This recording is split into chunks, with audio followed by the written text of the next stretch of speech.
Pinalibutan, paulit-ulit na binangga at binomba ng tubig. Napinsala po ang iba't ibang bahagi ng PRP, Datu Sanday, matapos itong pagtulungan ng mga barko ng China Coast Guard at Chinese militia sa West Philippine Sea.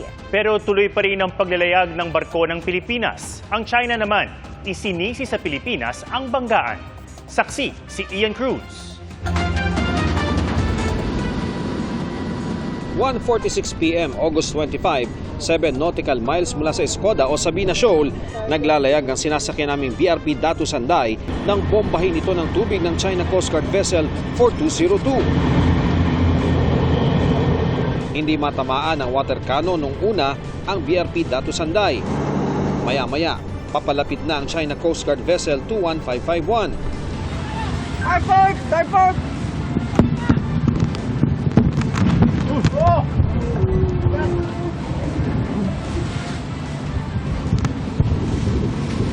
China Coast Guard!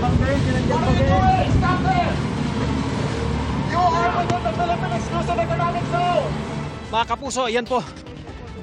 Binangga po tayo ng China Coast Guard. Yan po ang 21551. Yan din po ang bumangga sa BRP Bagakay noong Lunes lamang ng madaling araw. At kanina lamang ay sabi nga natin, hindi umubra yung kanilang pang-water cannon. At ito, binangga nga itong ating kinaroroonan ngayon. Pero simula palang palayan, bandang 2:26 p.m., ang China Coast Guard Vessel 21555 naman ang bumangga sa BRP Datu Sanday.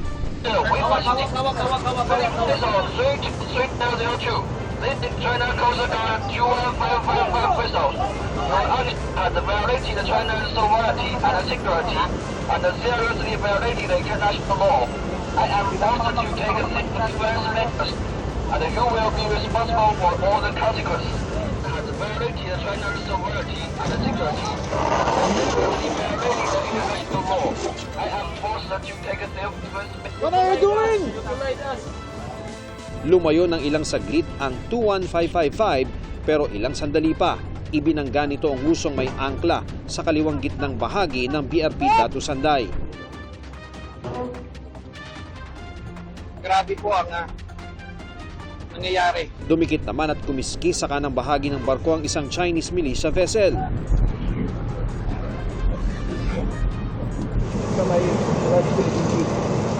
Kasunod nito ang sunod-sunod na pambobomba ng tubig ng China Coast Guard 4103. Mga kapuso, pasok muna po tayo saglit.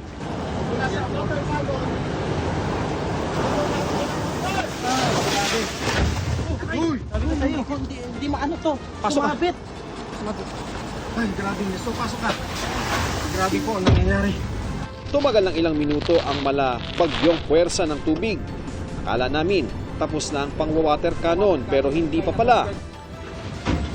Ang lakas. Humarang na naman ang China Coast Guard Vessel 21555 at hinagipang nguso ng aming barko. Ikalimang bangga na po yan. Ito na naman ang water cannon ng China.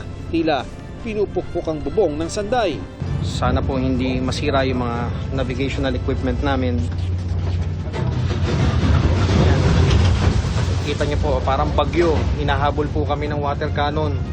Ganitong pagkawasak ang inabot ng navigation and communication equipment ng BRP Datu Sanday matapos tamaan ng husto ng water cannon. Tuloy ang biyahe nito sa kabila niyan at kahit pa laylay rin ang kisame at sira ang bintana sa provision area, higit na mas malaki ang tama nito sa labas sa port side ng barko matapos mahagip ng China Coast Guard 21555. Likha rin ng China Coast Guard 21555 ang dent sa mismong logo ng BFAR sa port side at sa malapit sa nguso ng starboard ng barko sa itaas ng pangalan nito. Pininsala rin ng China Coast Guard ang railings, tambucho sa likurang kanang bahagi nito at ilang air conditioning units ang napuruhan ng water cannon. Ligtas naman lahat ng crew, opisyal ng BFAR at kasamang media. Walang kinailangan ng rescue ayon sa National Task Force for the West Philippine Sea. Taliwas sa mga pahayag na may nahulog na Pilipino na sinagip ng China Coast Guard. Sabi ngayon ng Chinese Foreign Ministry, ang barko ng Pilipinas ang nagpumilit na pumasok sa Escoda Shoal at ang BRP Datu Sanday rin daw ang siyang bumangga sa barko ng China. Ang Pilipinas daw ang may responsibilidad sa banggaan ng mga barko. Ayon naman sa National Task Force for the West Philippine Sea, layo ng mga barko ng China na harangan ang humanitarian mission para sa mga Pilipinong mangingisda. Tingin ng PCG, ang paghimpil ng BRP Teresa Magbanwa sa Escoda Shoal ang nag-ugat ng anilay pag-overreact ng China. Sinasabi nila na ito daw ay semi-grounded na, ito daw ay gagawing forward deployment base. We can just assume that the reason why China is overreacting is because naniniwala sila sa sarili nilang paranoid narrative na merong dahilan tayo na i-reinforce natin ang presence ng Teresa Magbanwa. Pero sa kabila ng mga tinamong pinsala, tuloy sa paglalayag ang PRP Datu Sanday.